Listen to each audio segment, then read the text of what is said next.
Hello friends, Umiya food में तमारुं स्वागत है। आज આપણે બનાવશું દાળવડા। દાળવડા આમ તો મગની દાળથી જ બને છે, પણ આપણે આજે મિક્સ દાળથી બનાવશું। તો એ માટે મેં એક વાટકી મગની ફોતરા વગરની દાળ લીધી છે। જો તમે ફોતરાવાળી લેવા માંગતા હો તો ફોતરાવાળી પણ લઈ શકો। અડધી વાટકી ચણાની દાળ લીધી છે, અડધી વાટકી અડદની દાળ લીધી છે અને 1 ચમચી ચોખા લીધા છે। આ બધાને આપણે સરસ ધોઈ અને 5 થી 6 કલાક માટે પાણીમાં પલાળી રાખશું। આપણે આ 6 કલાક પલાળી રાખી છે। હવે એમાં પાણી બધું નિતારી લઈશું।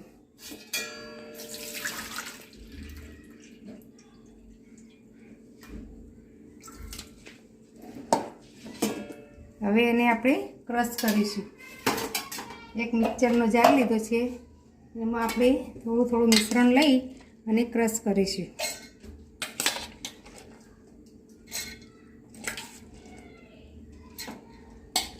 એમાં આપણે મરચાં 2-3 મરચાં છે અને 8-10 લસણની કળી છે, એ નાખી દઈશું અને આને હવે બંધ કરી અને આપણે મિક્સરમાં ક્રશ કરી લઈશું। આપણે દાળને પીસી લીધી છે। હવે એમાં આપણે સ્વાદ પ્રમાણે મીઠું નાખીશું। મેં અહીંયા અડધી ચમચી નાખ્યું છે, તમે તમારા સ્વાદ પ્રમાણે નાખી શકો। 1 ચમચી જેટલું આખું જીરું નાખીશું અને અડધી વાટકી લીલા ધાણા નાખીશું। હવે એને બરાબર મિક્સ કરી દઈશું। આ મિશ્રણને હવે આપણે 10 મિનિટ એક જ સાઈડ આ રીતે મિક્સ કરવાનું છે। 10 મિનિટ ફેટવાનું। આપણે એમાં સોડા કે ઈનો કે એવું કંઈ નાખવાનું નથી, એટલે એને આ રીતે ફેટીશું ને એટલે એકદમ ફ્લફી થઈ જશે આપણું મિશ્રણ અને જાડી દાળ વડા ઉતરશે। 10 મિનિટ સુધી આ રીતે એક જ સાઈડ આપણે ફેટતા રહેવાનું, તો એનો કલર બી એકદમ લાઇટ થઈ જશે।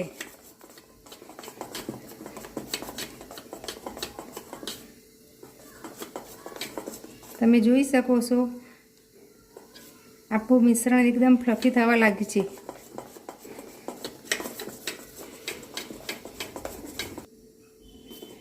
આપણે 10 મિનિટ આને ફેટી છે, તમે જોઈ શકો એકદમ મિશ્રણ આપણું ફ્લફી થઈ ગયું છે। હવે આપણું તેલ પણ ગરમ થઈ ગયું છે, તો આપણે વડા ઉતારી લઈશું। મીડિયમ સાઈઝના વડા મૂકવાના, ગેસની ફ્લેમ મીડિયમ રાખવાની।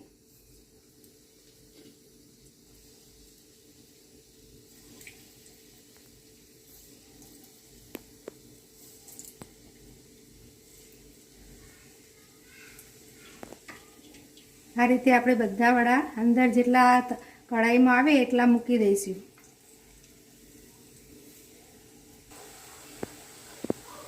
આપણે એક સાઈડ થઈ જાય એટલે પાછા ફેરવીને બીજી બાજુ પણ ગોલ્ડન બ્રાઉન થાય ત્યાં સુધી ચડવા દેવાના, એકદમ ગોલ્ડન કલર આવી જશે।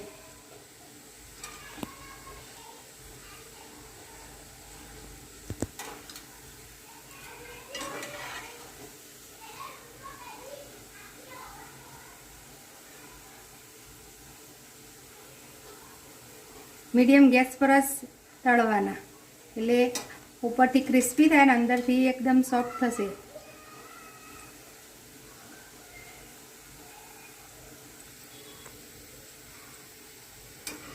આપણા વડા ગોલ્ડન બ્રાઉન થઈ ગયા છે। હવે આપણે એને કાઢી લઈશું પ્લેટમાં।